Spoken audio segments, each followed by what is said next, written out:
ഈശോ ജനിച്ചത് ബത്ലഹേമിലാണ്. ഒരു ചെറിയ പട്ടണം, അധികമൊന്നും ആളുകളില്ലാത്തൊരു പട്ടണം. അവിടെ പഴയ നിയമത്തിൻ്റെ ഒരു പൂർത്തീകരണം കൂടിയുണ്ട് ആ ബത്ലഹേം പട്ടണത്ത് ഈശോ ജനിക്കാൻ തിരഞ്ഞെടുക്കുന്നതിലൂടെ. മിക്കാ പ്രവാചകന്റെ പുസ്തകം 2-ാം അധ്യായം 5-ാം വാക്യം.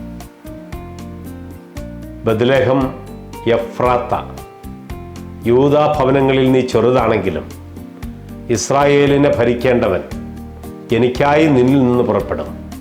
അവൻ പണ്ടേ യുഗങ്ങൾക്ക് മുൻപേ ഉള്ളവനാണ്. നൂറ്റാണ്ടുകൾക്ക് മുമ്പ് പറയപ്പെട്ടതിൻ്റെ ഒരു പൂർത്തീകരണത്തിനാണ് യേശു ബത്ലഹേമിൽ തിരഞ്ഞെടുത്ത് അവിടെ ജനിക്കുന്നത്.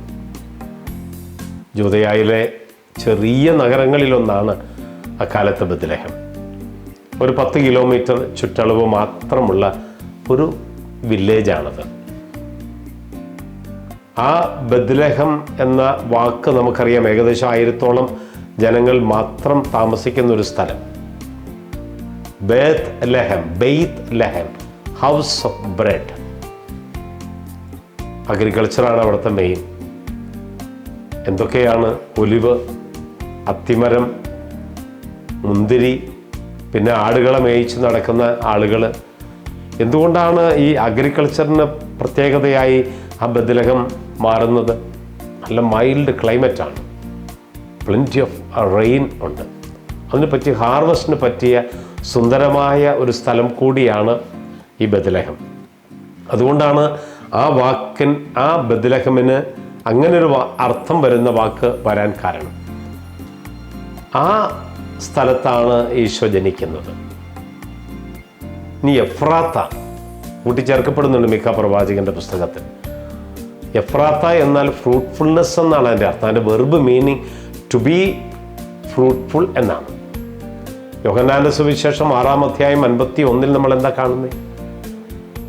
ജീവന്റെ അപ്പമായി വരുന്ന കർത്താവിനെ കുറിച്ചാണ് അതിൽ പറയുന്നത്. അപ്പൊ ജീവന്റെ അപ്പമായി വരുന്ന യേശുനാഥൻ പിറക്കേണ്ടത് എവിടെയാണ്? ഹൗസ് ഓഫ് ബ്രെഡ്, അപ്പത്തിൻ്റെ ഭവനമായ ബത്ലഹേമിൽ തന്നെയാണ്. ഇത് മറ്റൊരർത്ഥത്തിൽ പറഞ്ഞാൽ എഫ്രാത്ത ഫ്രൂട്ട്ഫുൾനെസ്. യോഹന്നാന്റെ സുവിശേഷം 15-ാം അധ്യായം 8-ാം വാക്യം. When you produce much fruit you are my true disciple. ഇതെല്ലാം അങ്ങനെ കോയിൻസൈഡായി വരുന്ന ഒരു കാര്യം തന്നെയാണ്. അപ്പോൾ ദൈവം അത് കണക്ക് കൂട്ടി പ്ലാൻ ചെയ്ത് ദൈവത്തിൻ്റെ പുത്രന് ജനിക്കാൻ ബത്ലഹേം എന്ന സ്ഥലം ദൈവം തിരഞ്ഞെടുക്കുകയാണ്. ആ ബത്ലഹേം, അപ്പത്തിൻ്റെ ഭവനമായ എന്നറിയപ്പെടുന്ന ബത്ലഹേമിൽ അപ്പമായി മാറുന്നവൻ പിറക്കേണ്ടത് അവിടെയാണ്. ഇനി നമ്മൾ സാമുവേലിൻ്റെ പുസ്തകത്തിൽ 16-ാം അധ്യായം 4 മുതൽ 12 വരെയുള്ള വാക്യങ്ങളിൽ സാമുവേൽ ഒരു രാജാവിനെ തിരക്കി പോകുന്നത് ബത്ലഹേമിലേക്കാണ്. അവിടെയാണ് ദാവീദിനെ കണ്ടുമുട്ടുന്നത്. അപ്പോൾ ബത്ലഹേം ദാവീദിൻ്റെ പട്ടണം എന്നുകൂടി അറിയപ്പെടുന്നുണ്ട്. അപ്പോൾ ദാവീദിൻ്റെ പട്ടണം എന്നുകൂടി അറിയപ്പെടുമ്പോൾ ദാവീദിൻ്റെ വംശത്തിൽപ്പെട്ടവൻ, അല്ലെങ്കിൽ ദാവീദിൻ്റെ പുത്രനായ ഈശോയും ജനിക്കേണ്ടത് ഈ ബത്ലഹേമിലാണ്. അതാണ് അതിൻ്റെ ഒരു വലിയൊരു കണക്ഷൻ. രാജാക്കന്മാരുടെ രാജാക്കവായ യേശുവിനെ കാണാൻ വേണ്ടി ജ്ഞാനികൾ നക്ഷത്രം വഴികാട്ടിയായി വന്ന് ആ നക്ഷത്രം വന്ന് നിന്നതും ഈ ബത്ലഹേമിലാണ്. അപ്പോൾ അവിടെ ബത്ലഹേമിൽ യേശുവുണ്ട്. ആ ബത്ലഹേമിൽ അപ്പമായി മാറുന്നവനുണ്ട്. അപ്പോൾ നമ്മുടെയൊക്കെ ജീവിതത്തിൽ ഒരു ബത്ലഹേം ഉണ്ടാകണം. ആ ബത്ലഹേമിൽ യേശുവുണ്ടാകണം. അവിടെ യേശു ജനിക്കണം.